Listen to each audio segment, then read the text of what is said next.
नमस्कार दोस्तों। 2025 जाने वाला है, 2026 आने वाला है।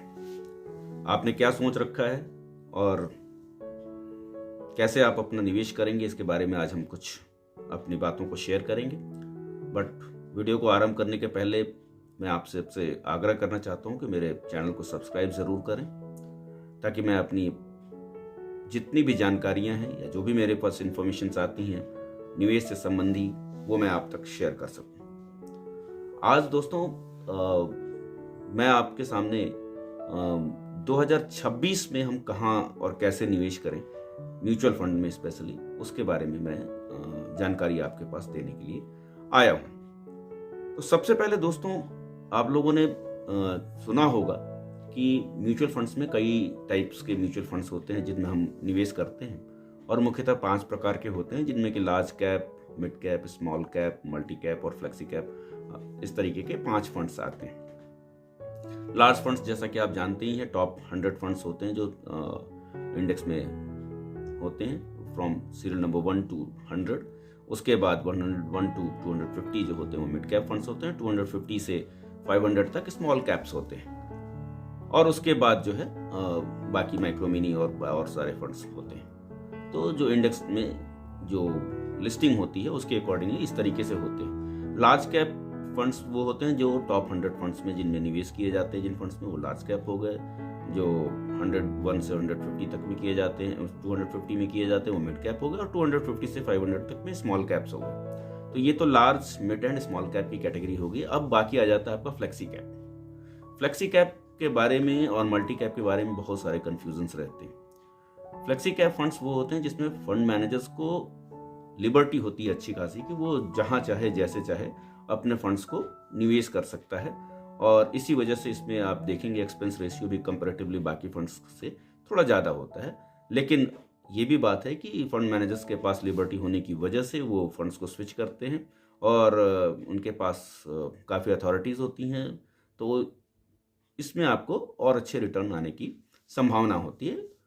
इसके अलावा जो मल्टी कैप फंड्स होते हैं, इसमें क्या होता है कि यहाँ एक फिक्स रेशियो होती है। स्मॉल कैप में 25%, मिड कैप में 25% और लार्ज कैप में 25%।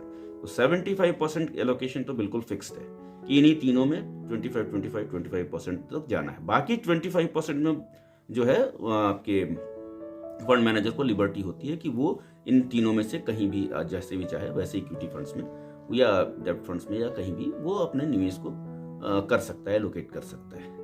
अब यहाँ पर क्या हो जाता है कि डिसिप्लिन्ड अप्रोच होता है कि भी इसके फायदे भी हैं कि कम से कम कंफर्म है कि किसी एक सेक्टर में बहुत ज़्यादा वोलेटिलिटी का नुकसान जो है निवेशक को नहीं उठाना पड़ता है। तीनों में से अगर कोई भी एक फंड जो है, अगर वो ग्रो कर रहा है या उसमें अच्छी ग्रोइंग है, तो वो आपको बेनिफिट दे करके जाता है।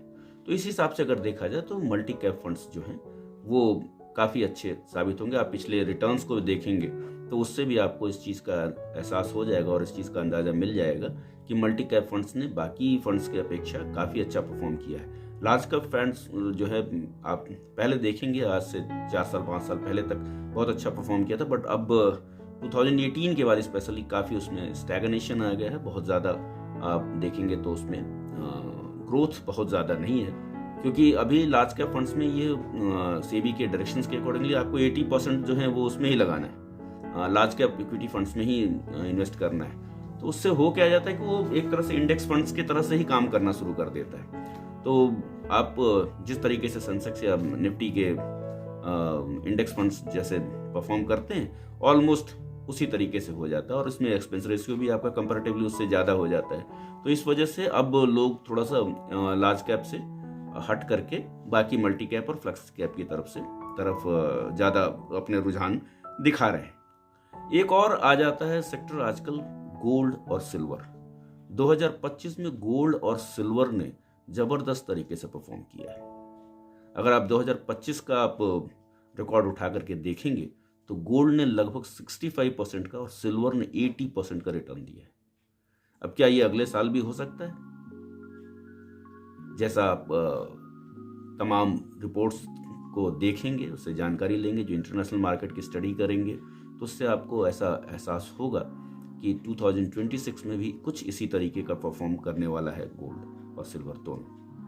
अब सवाल होता है कि गोल्ड और सिल्वर में म्यूचुअल फंड्स के माध्यम से कैसे हम निवेश कर सकते हैं, कैसे इन्वेस्ट कर सकते हैं। गोल्ड और म्यूचुअल फंड्स के लिए भी फंड ऑफ फंड्स आते हैं। तमाम फंड हाउसेज ने इस तरीके के फंड अपने लॉन्च कर रखे हैं जिसके माध्यम से आप निवेश कर सकते हैं। और हर व्यक्ति को मैं तो ये कहता हूँ इक्विटी फंड्स के साथ साथ आप जो बाकी सारे इन्वेस्टमेंट्स करते हैं उसमें इन एसेट्स में भी निवेश करना बहुत ज़रूरी होता है और अच्छा होता है, क्योंकि आप ये देखेंगे इंटरनेशनल मार्केट जब भी ग्रो करता है और साथ साथ आपकी इक्विटी में जितनी वोलेटिलिटी है उसके कंपैरिजन में आप देखेंगे तो एसेट्स में इन जो गोल्ड और सिल्वर्स हैं इनमें इतनी ज़्यादा वोलेटिलिटी नहीं होती। हाँ, लेकिन आपको गाढ़े वक्त में ये काफ़ी अच्छा रिटर्न दे करके जाता है। जैसा कि मैंने बताया कि 2025 में लगभग 65% के आसपास और गोल्ड ने और 80% के आसपास सिल्वर ने रिटर्न दिया है। तो ये सब चीज़ें हैं दोस्तों इन मल्टी कैप, फ्लेक्सी कैप और जो गोल्ड और सिल्वर के फंड ऑफ फंड्स हैं जो म्यूचुअल फंड्स में, इनको आप आजमा सकते हैं 2026 में। और इनमें SIP करना आपके लिए बहुत ही अच्छा रहेगा, बहुत फ़ायदेमंद रहेगा। क्योंकि और देखिए जो निवेश करने जाते हैं आप लोग, तो मैंने देखा है कि बहुत सारे लोग कुछ कॉमन गलतियां करते हैं। जैसे कुछ गलतियों में सबसे पहली गलती होती है कि ओवर डाइवर्सिफाइड लोगों ने 15-15, 20-20 फंड्स में निवेश करके रखा है। स्मॉल कैप कैटेगरी के ही 4 फंड्स हैं उनके जिसमें SIP चल रही है, लार्ज कैप की भी 3-4 हैं, मिड कैप के भी 2-3 हैं, है ना। तो इस तरीके से करने से कोई फ़ायदा नहीं। आप उसको कॉन्सेंट्रेट कीजिए किसी भी, मुझे लगता है कि SIP 4 से 5 फंड्स जो हैं वो सफिशिएंट है, इससे ज़्यादा की ज़रूरत नहीं। आप उसके अमाउंट को बढ़ाते रहिए। अगर आपने 5,000 से स्टार्ट किया है, अगर आपको लगता है कि आप अपने निवेश को और बढ़ा सकते हैं और ज़्यादा कर सकते हैं, तो आप बेशक उसको आप 5 को बढ़ा करके 7 कर दीजिए, 10 कीजिए।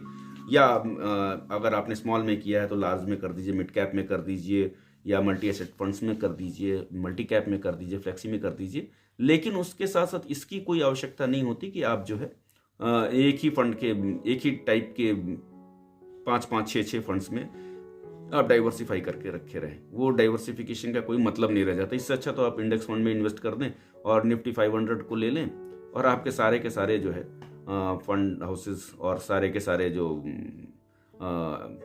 आप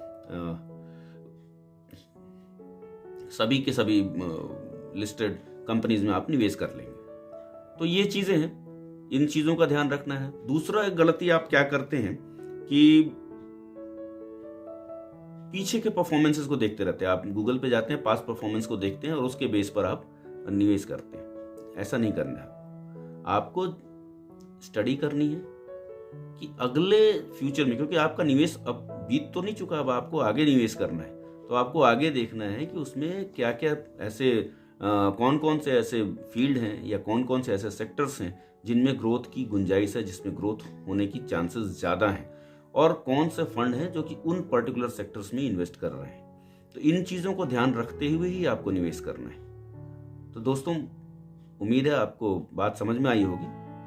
3 चीज़ों को ध्यान रखना है: multi cap, flexi cap and gold silver fund. ये 3 चीज़ें जो हैं 2026 में आपके लिए बहुत ही अच्छा परिणाम दे सकती हैं। और आप बिल्कुल कमर कस के तैयार रहें और नए साल की शुरुआत आप इन्हीं फंड्स में निवेश करके SIP के माध्यम से अपना निवेश आरंभ करें। तो उम्मीद करता हूँ नया साल आपके लिए ढेर सारी खुशियाँ लेकर के आएगा। इसके साथ ही आज का वीडियो मैं यहीं समाप्त करता हूँ। प्यार अपना देते रहिएगा, सब्सक्राइब जरूर कीजिएगा। धन्यवाद।